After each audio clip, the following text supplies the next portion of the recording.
Ray LaHood. Ray is a distinguished former government leader who currently serves as the co-chairman of Fair Maps in Illinois, a bipartisan effort to reform the state legislative redistricting process in Illinois.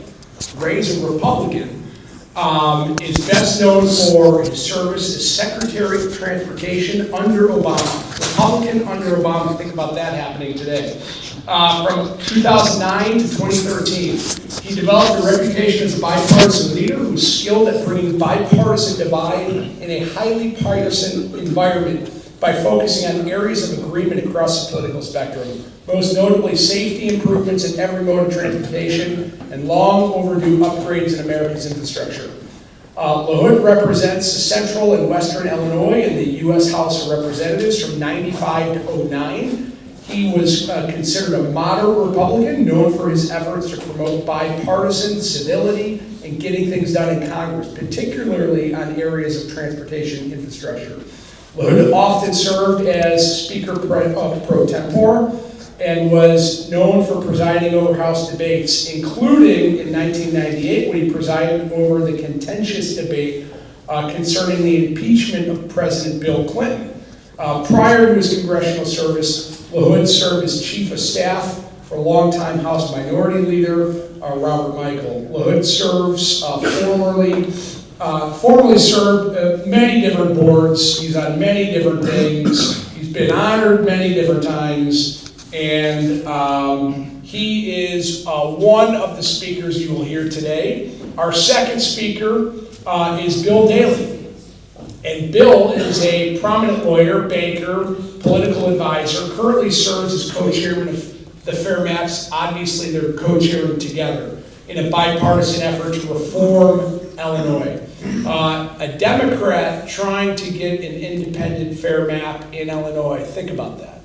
The son of former Richard J. Daley and brother of Richard M. Daley. Daley's best known for his distinguished public service and finance experience. He served as the White House Chief of Staff for Barack Obama. I'm bringing Democrats in to speak, guys. You really have grown from this program, Peter. I have. I wish I had Matt Ahern's book to give you. And then as Commerce Secretary under Bill Clinton and Vice Chairman of Al Gore's presidential campaign in 2000, that one hanging Chad. In the private sector, Daley served as Vice Chairman of Wells Fargo, BNY Mellon, President, Chief Operating Officer of Amalgamated Bank of Chicago, and President of SPC Communications. As a public servant, Daley, he's done everything. And on top of doing everything, he did NAFTA. Bill Clinton asked him, would you oversee NAFTA for me? And he got NAFTA done. He has done amazing things. He was in the Situation Room when Osama bin Laden got sniped, and was one of the few people without the defense sector experience who Obama kept looping in and seeking his wisdom on how to handle these kind of situations. He's on a number of boards, including Boeing, Merck, Abbott, and many others. So we're going to have Bill Daley come up and speak first, and then Ray LaHood, and then we're going to ask him, we're going to open it up to Q&A. We're going to have them share why they're engaged in this Fair Maps for Illinois, which is just the local redistricting. It's not for Congress, federal, it's local, and why they're doing this and why they're working together. So with that, please give Bill Daley a big round.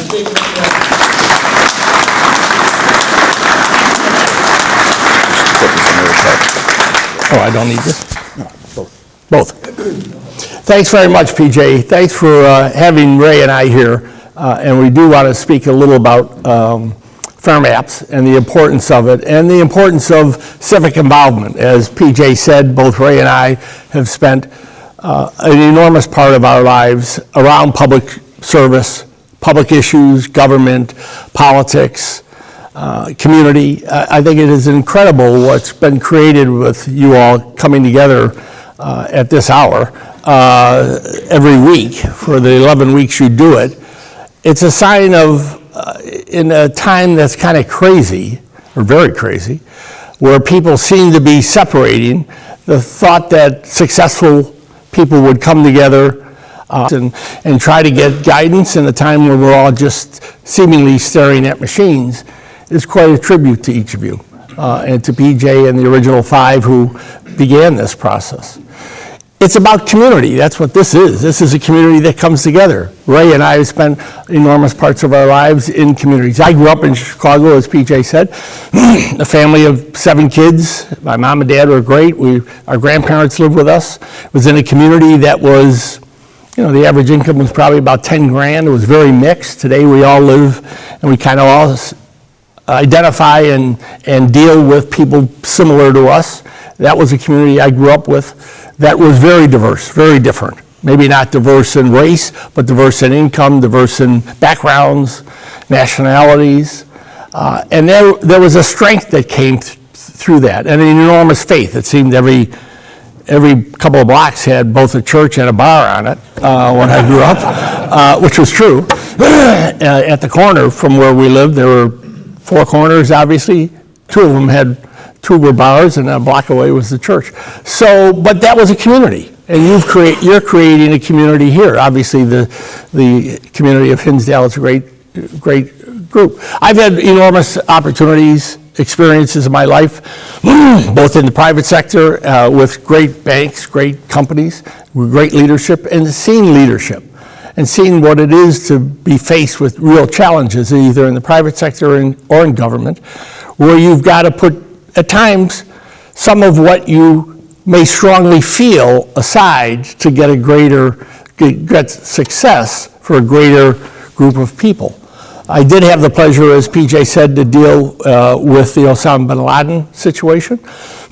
It was a great example of leadership. Oh, first of all, there's only one, as was proven 2 weeks ago in Venezuela, there's only one military in the world that could pull off what we pull off, both the Osama bin Laden raid and the Venezuela thing. Now, there's no other country in the world that spends 3.5% to 4% of their GDP on military, so that kind of helps with enormous training and cost.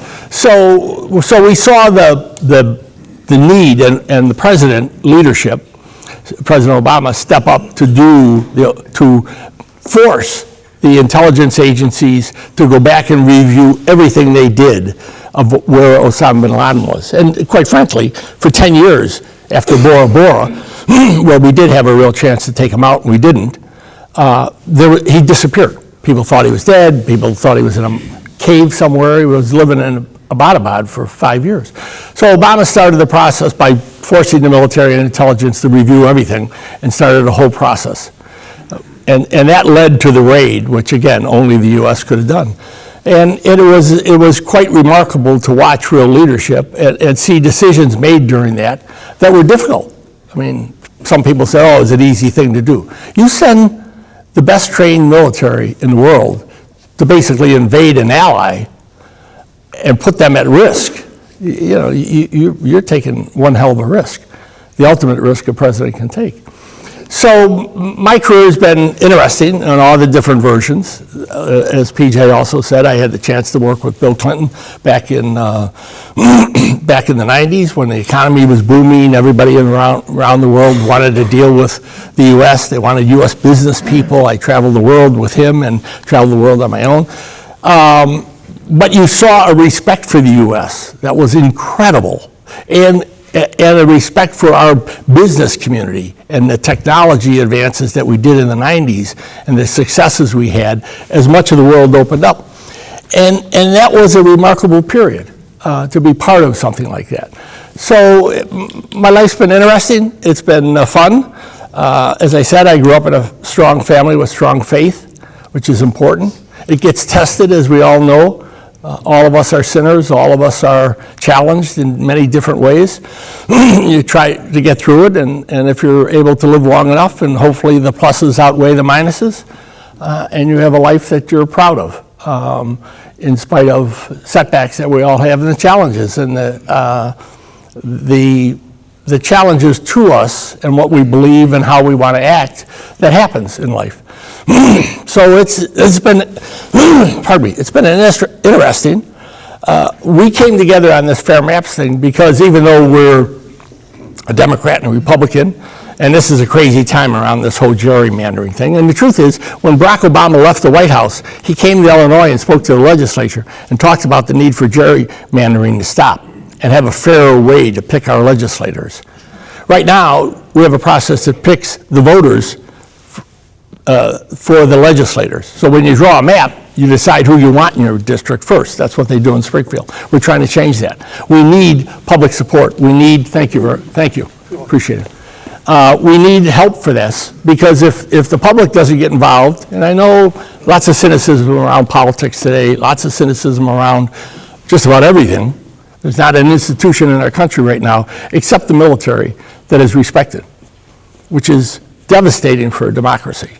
So we're trying to have an effort to build faith back in a system, at least in the state legislature, not congressional, to find a different way to pick them, to draw the maps, to then find the legislators that are more reflective of the state than right now. So that's what we're working on. That's what we're going to talk about a little later. And I know we're going to open up for questions. Let me turn it over to Ray, and then he can speak for a few minutes, and then we'll come back and take any questions about anything you want. Well, good morning.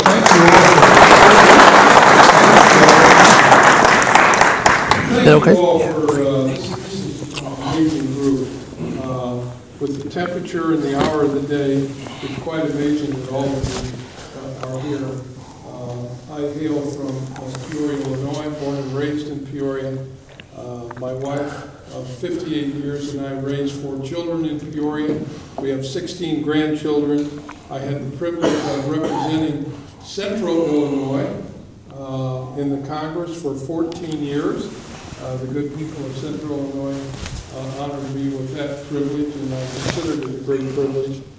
During my time in Congress, I served within Senator Barack Obama, and he and I became friends when he became president. He was looking for a Republican, which he talked about serving in his cabinet. He gave me the great honor of serving 4.5 years as Secretary of Transportation, and it was a great honor to do that. And even though those privileges allowed us this public service opportunity, we've taken time to, after we left those jobs, to go back to Peoria and continue to do what so many of you do. For example, I'm on the Bradley Board of Trustees. I'm involved with things in the community, trying to give back, which I have no doubt every one of you in this room is doing in one way or another. And even though the world does seem upside down and in great turmoil, in communities like this, because of all of you, things are pretty normal. So thank you for what you do in the community. Bill and I have teamed up to try and fix a broken system. And the broken system is this. Legislators in Illinois have a way of drawing maps so they can pick their own constituents. Now, I don't want to insult anybody, but I wonder, and I'm not going to ask for a show of hands, but I wonder how many of you know who your state rep and your state senator is. And I'll give you an example. In Peoria, where I hail from, we had a state rep who served on the city council, Peoria City Council. He worked in public service, and in the last redistricting, when maps were drawn, he was taken out of his hometown and moved north of his hometown, where he knew nobody, and nobody knew him. And that's what's happened in Illinois. That's what accounts for the fact there's 118 Illinois House members. 78 are Democrats. Now, we know Illinois is a Democratic state. But how does it turn out that 78 of the 118 have good, safe districts? Because legislators draw their own districts. And what Bill and I are trying to do is get on the ballot a constitutional amendment that would allow for citizens to draw the maps, not politicians. And what our amendment would do, if we get it on the ballot, it would allow for 12 citizens to look at where the people live and draw maps to account for the fact that the politicians are not going to have their say in this. And we want to do this in a way that comports with what the Constitution allows for, which is a constitutional amendment. We have to get 460,000 signatures to get it on the ballot, and we have to do that by May. And if we do that, we think the people will understand that there's a change in the works. And so this is a very bipartisan effort. It's an effort to give back to the people of Illinois an opportunity to have a say in who their representatives are.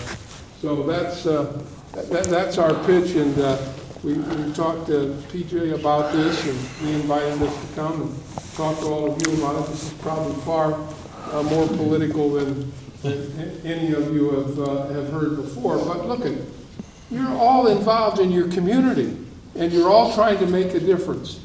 And part of that is making sure that you have people who represent you in Springfield are the people that come from your communities and represent your communities and represent a point of view. So with that, PJ. Thank you. Yep. And so, why don't we have both of you come up, and we'll open up the Q&A, and I'll ask the first two questions, which were my obvious questions. We had given quite a bit of money last time and the time before when they were trying to redistrict. And that money was flushed down the toilet. It didn't work. The first time, they did not get enough signatures. They did, but they had overwhelming signatures were thrown out. So the second time around, they got an abundance of signatures, but the Madigan Supreme Court in Illinois found a technical reason to throw it out and keep it off the ballot. And so I asked, why is 3 the charm?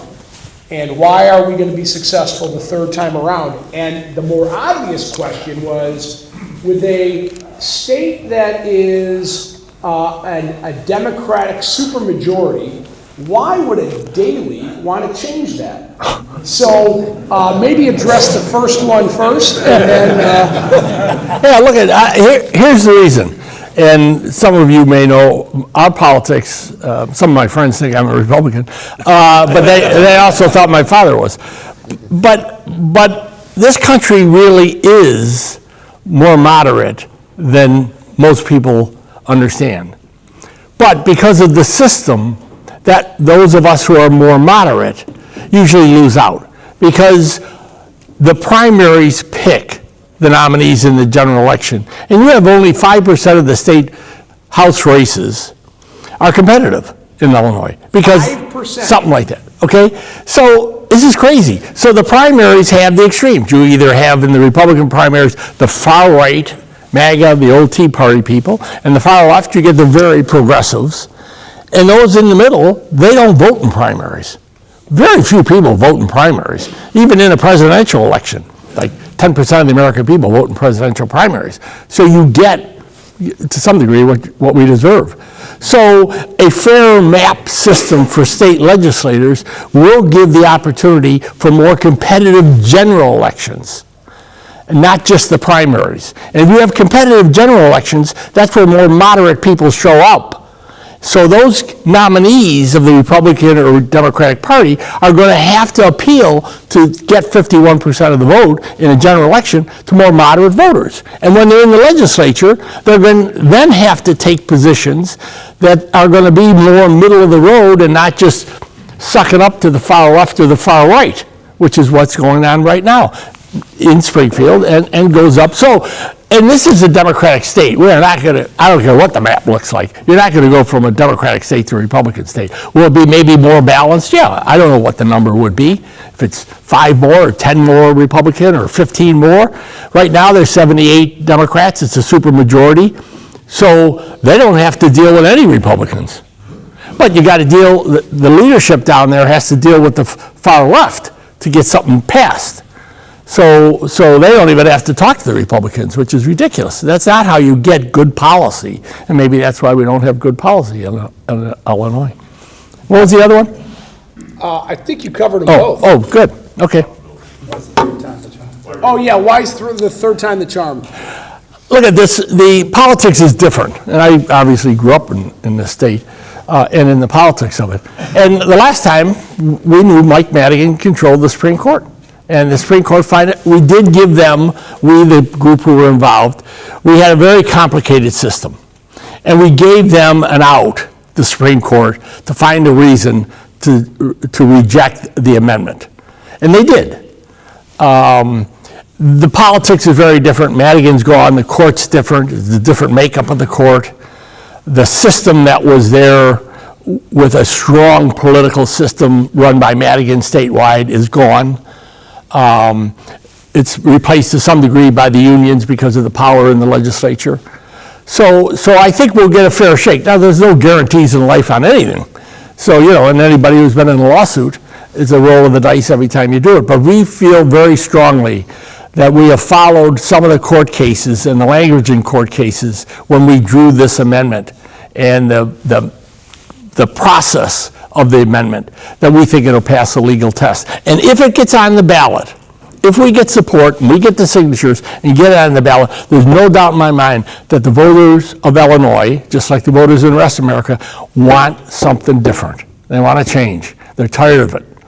And so I think it would pass overwhelmingly if it got on the general election. And this is very different than what you're seeing in California or in Texas, where they're trying to re-gerrymander to recarve up the congressional maps. We're not talking about the congressional maps. This is just the state map. And as you know, the maps are redrawn congressionally and statewide every 10 years. At least it used to be that way. Texas has thrown a monkey wrench in by doing it in the middle of the decennial. This would not start till the remap was drawn after 2030 census, and it would then apply for 10 years. So it is not in the middle. We're not talking about doing this in the middle of the decennial. Yeah, yes, sir. So under the amendment, how are these 12 people chosen? Yeah. The 4 legislative leaders, 2 Republicans, Democrat and Republican in the Senate, Democrat, Republican in the House, will pick 1 member of the legislature.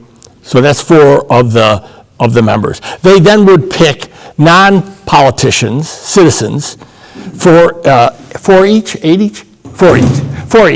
So you'd have 12 members of the commission. And there are 2 things that the commission would be forced to 2 guidelines they'd be forced to live under. One, they could not use political identity. The fact that you voted in the last 4 Republican primaries, that information could not be given or gotten by the commission. And right now, what they do is they find out you voted in the last 4 Republican primaries. So I want that voter and his colleagues on his block to be in my map, because I have a sense if I'm a Republican, they're going to be solid Republican voters for me. That cannot do, and you have to, they have to follow, it has to be basically contiguous, and this dividing up like Peoria or dividing up, I think Orland Park has 6 state reps have a piece of Orland. Well, that's crazy. How does anybody get to know them? This is a system that exists in 13 states, and it's wildly popular by the people.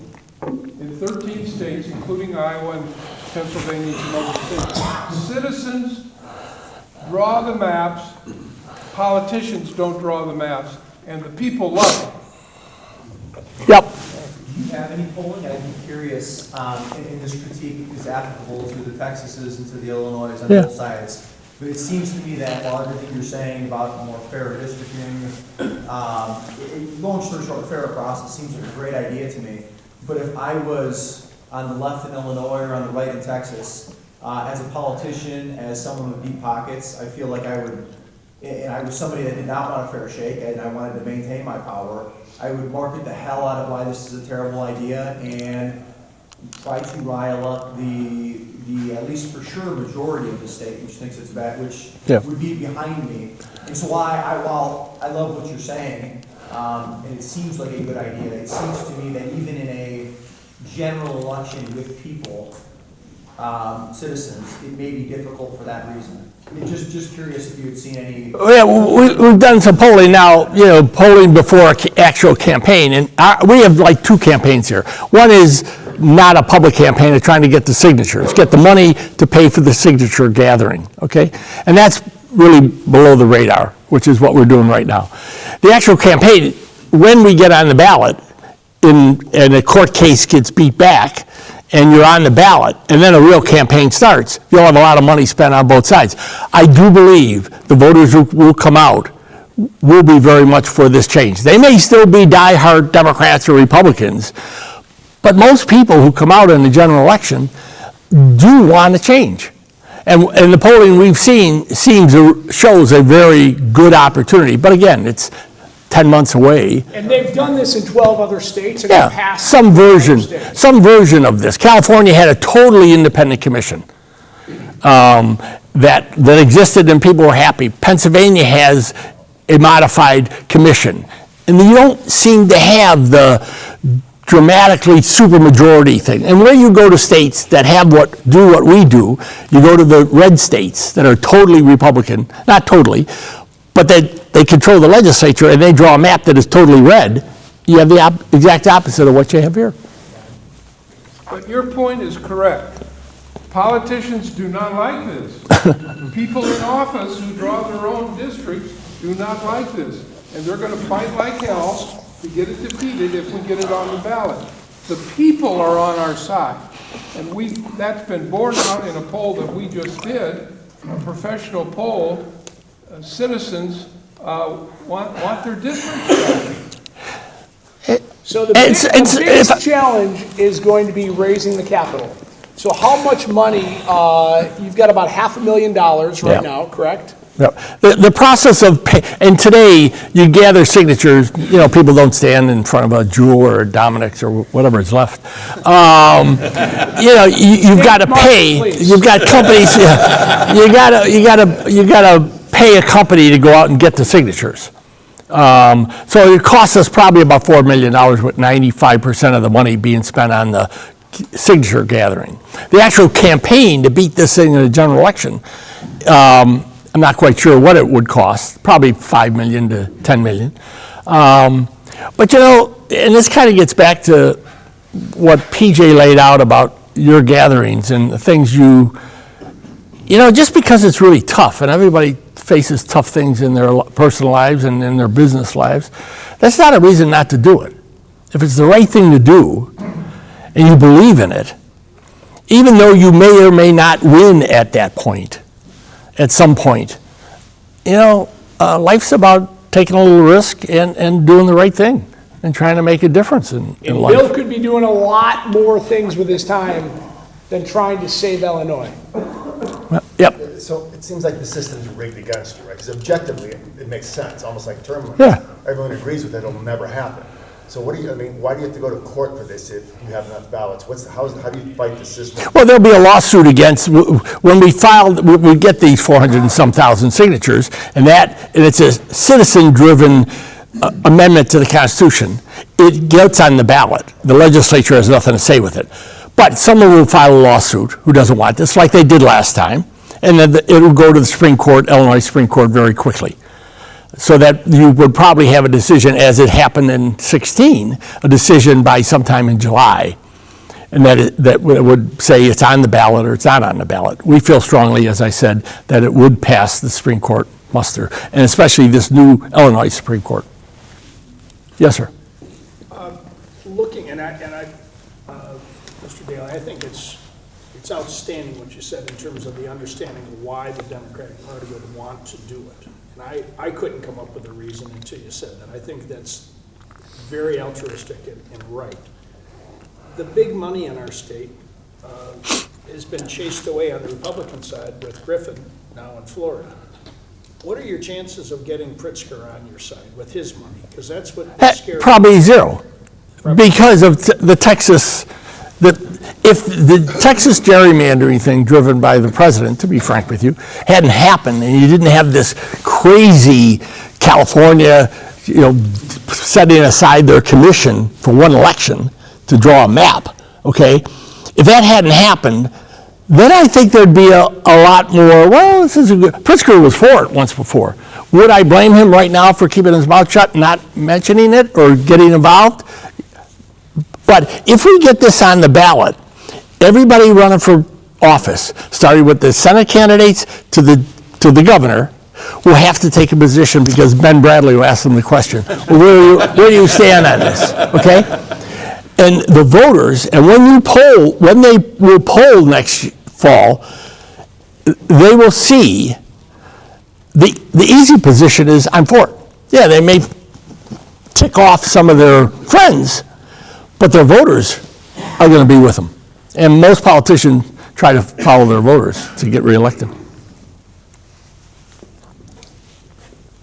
Yes, sir. How are you gathering the signatures, and do you need help?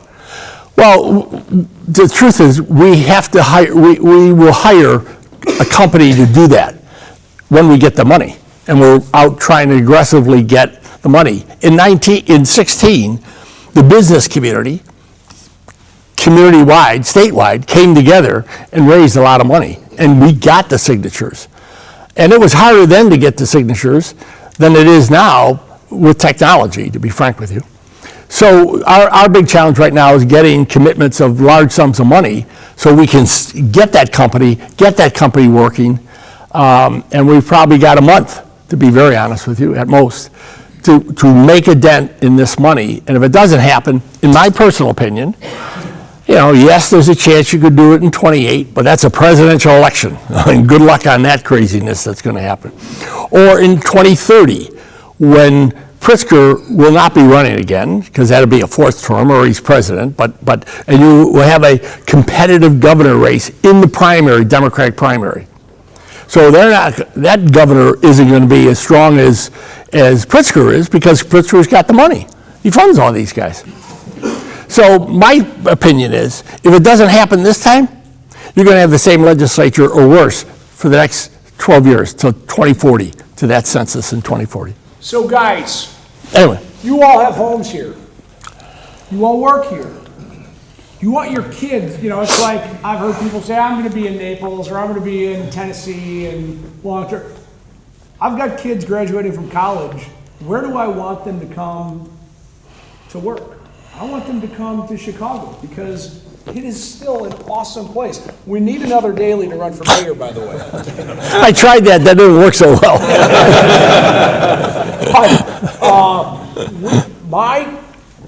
I want my kids to live in the state. I want my grandkids to live in the state. We've got O'Hare, Midway. We can get anywhere in the world from our airports. Every kid in the Big Ten, if they're not going to New York or San Fran, they want to come work in Chicago for 5 years. We're a fresh body of water. It is an awesome place to live. But if we don't fix the system, it's going to continuously degrade. And that's why I'm calling on all of you, and I'm going to send out an email with the link. How can you support it? How can you get your company to support it? Because we can't keep having companies leave the state of Illinois. When Ken Griffin pulled Citadel out and all the employees, that was a massive hit on the system and the trickle-down economics that happened because of it. And we need you guys to fight, as Bill said, and lead and lean in to support this. Because if people don't write checks, and if people check out, this is worth fighting for. Other questions? I'll ask you a different question.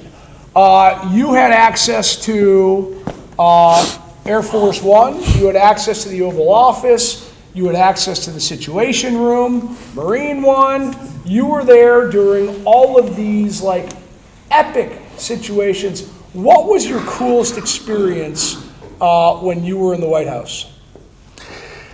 You know, it was being in the Situation Room when the operation to kill Osama bin Laden happened.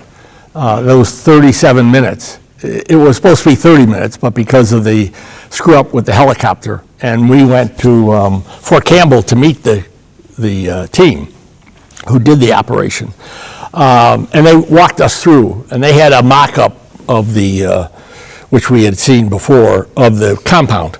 And they had built, just like they said they did it with Maduro's, they had built a total replica of the compound, one in Arizona and one in North Carolina. And they practiced the entire operation, the hour helicopter ride from Afghanistan to the site. They had practiced that, and then the actual raid. And what went wrong was they had a 12-foot wall around it. And when the helicopter pilot came in to rappel the guys down, as you know, when a helicopter pushes the air down and it went out, it started to create a vortex and spin the helicopter. The minute this kid, young pilot, was telling this story, he said it so calmly that they had practiced and knew that that was a possibility. The minute they started to feel that rotation, they canceled the rappelling and then tried to get over the wall to put the helicopter down next to the in the compound, but in a separate part of it. And they caught the tail on it, and he had to make the split decision to stick the nose in the ground so it wouldn't roll over. Just think about it. This is probably a 32-year-old kid who's making this judgment, and pretty amazing. That being in the actual room, observing the action, they did not have video on them, so there was no video. And they were like, we don't do video. This is crazy. So sorry, Ben, you couldn't get the video of this thing. And this watch to observe that through means that only we had was pretty amazing. And then to be when I walked out after, as some of you may remember, an enormous crowd came to the White House. Matter of fact, the head of the Secret Service was really pissed at me because we hadn't given them forewarning that this action was taking. Because if they had brought in more Secret Service, uniformed Secret Service, the press would have seen that. And they would have said, well, what's going on? You got all these extra security around here on a Sunday night. So, but an enormous crowd came. Mostly young kids from Georgetown, American University, other schools, with flags and chanting and walking down the street. And you got goosebumps as I left there at about 2 a.m. Because of the sense of America coming together to get somebody who had done something to our freedom and to our country that had never been done before. It was pretty awe-inspiring, to be frank with you. Yes, sir. I remember they intentionally didn't really reveal bin Laden's body. Right. What was the purpose of that? Yep. I saw the picture, and trust me, as the president said, do I really want that on a T-shirt for my kids to see out in Lafayette Park, that picture? So and there were lots of people in the government who wanted that, because our fear was that Al-Qaeda would say he really wasn't killed. It's all, it was all fake news. It was made up. It was like the moon landing, which of course we all know was fake.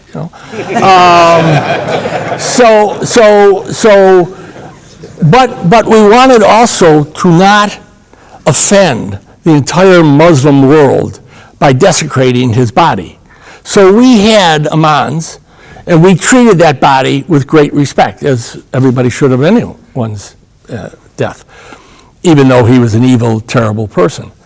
So we had the religious washing of his body and service on the ship when we got it to the ship in the sea, and then dumped the body in the sea. We did not want to have him buried. We did ask Saudi Arabia if they wanted it, because he was a Saudi Arabian citizen. And they were like, no thanks, we'll pass it on. But the president felt strongly, and so did the intelligence people, that we did not want to desecrate that person and demean his faith in spite of his being an evil person. And that to me, again, showed a certain decency that was important. Look, we all had enormous anger about this guy and wanted him gone.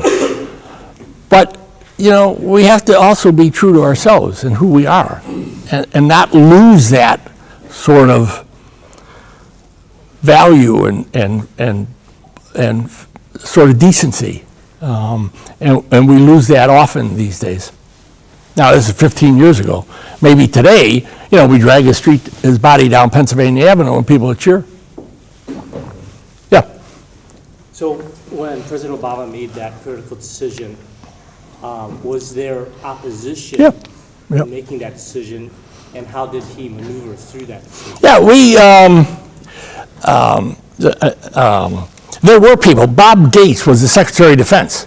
Now, this is a Secretary of Defense, and the first time Obama had a great talent of, and this was a real leadership thing. When you had a meeting like that, serious meeting, he went around and asked everyone for their opinion, not just the principals, the people in the back of the back pews, staff supporting, he asked their opinion. And Bob Gates was the Secretary of Defense, and he said, I don't think we ought to do this. And I'm sitting there thinking, holy Jesus. When the book's written, if this fails, we're screwed when Bob Gates said we shouldn't do it. And he said, I sat here when the President Carter made the decision to go into Tehran to get the hostages, and it all fell apart, and Americans were killed, and it was a debacle. And so Murphy's Law, something goes wrong. If something can go wrong, it will go wrong. Now, that was early in this sort of debate. He came around eventually and believed that we ought to do it. But there were people who actually, first of all, you were invading an ally. It was 5 miles from their equivalent of West Point and 10 miles from a nuclear storage facility.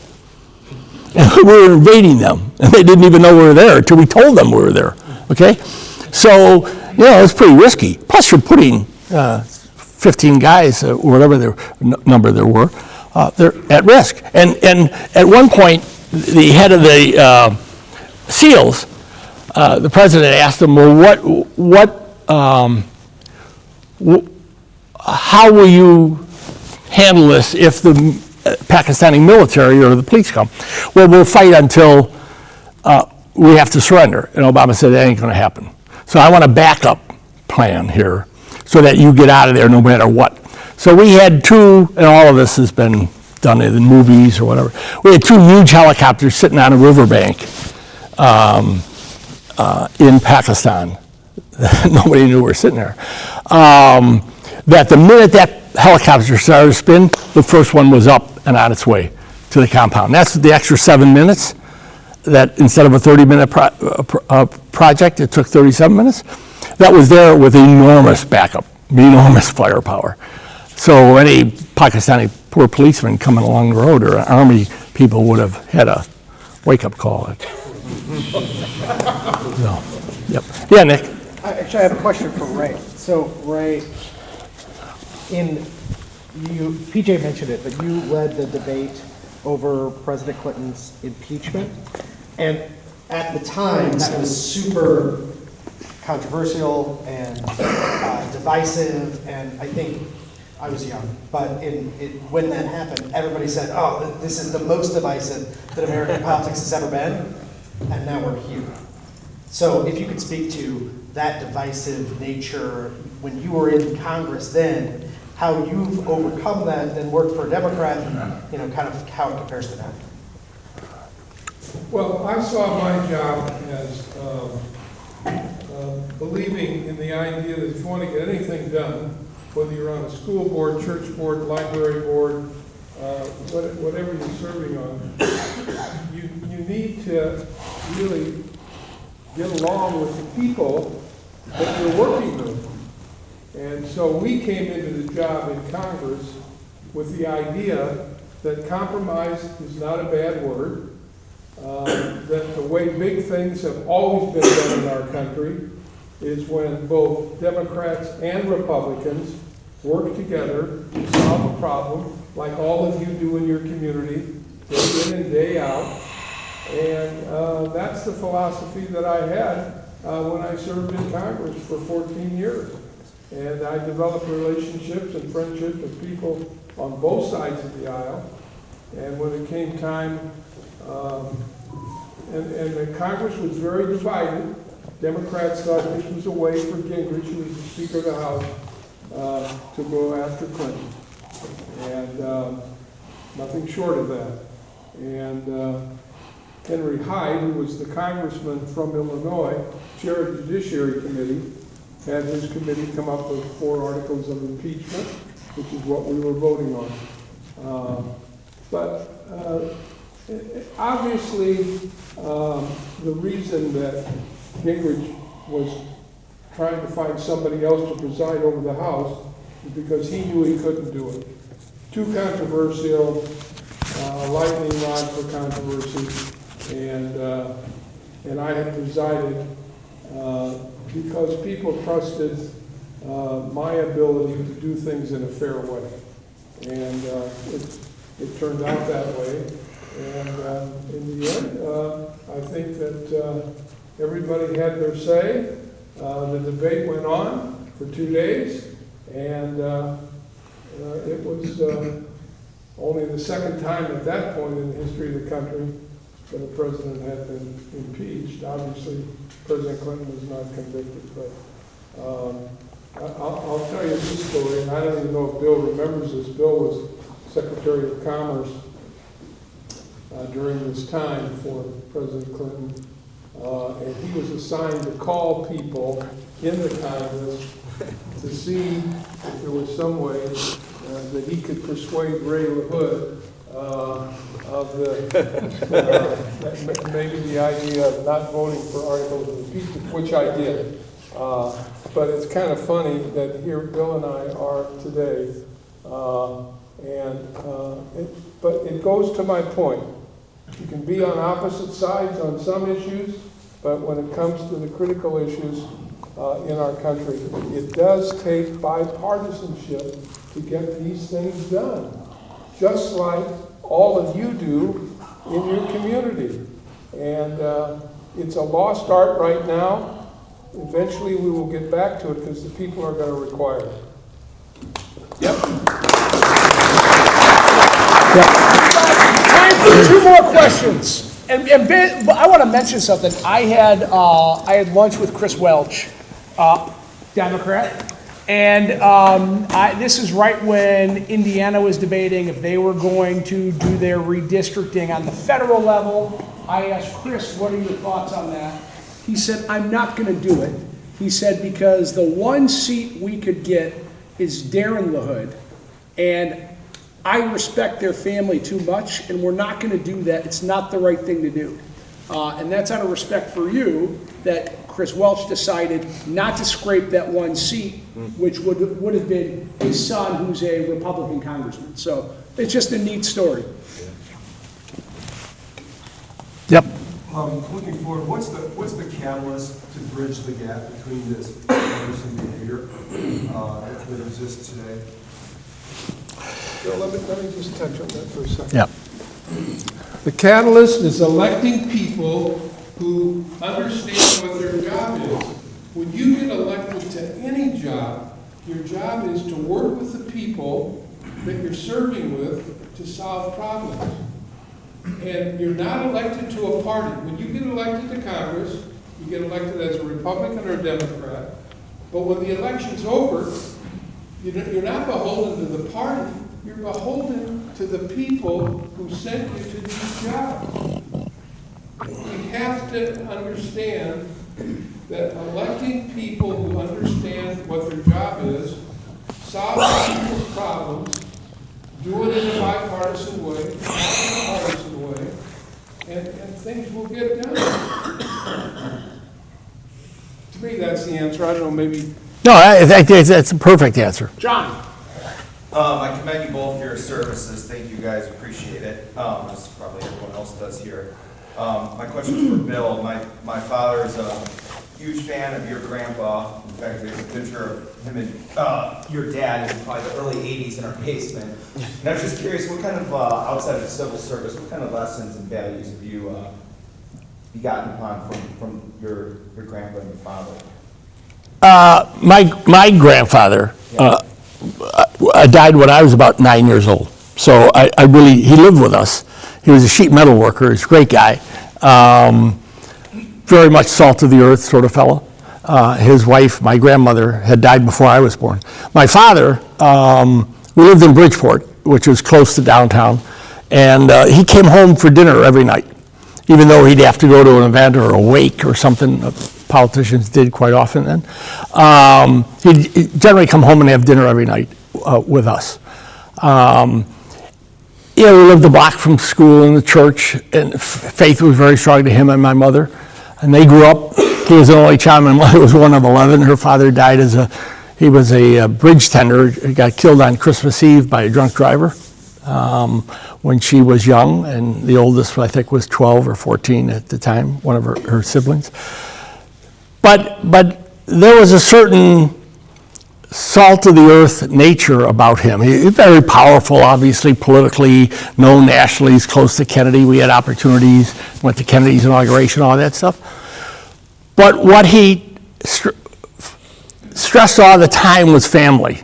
We had a big family, 7 kids, as I mentioned, and that in your faith. And just treat people like you want to be treated. And because we grew up in a neighborhood that nobody else's father was mayor, it wasn't a big deal. It wasn't treated like now, where the press, quite frankly, families of politicians are fair game, which was there was nothing like that then. But always people say, your father was great. Yeah, he was good. He was a really good mayor, but he was a better father, and that's most important to us. Hey, let's, one more thing. We had about 120 guys here.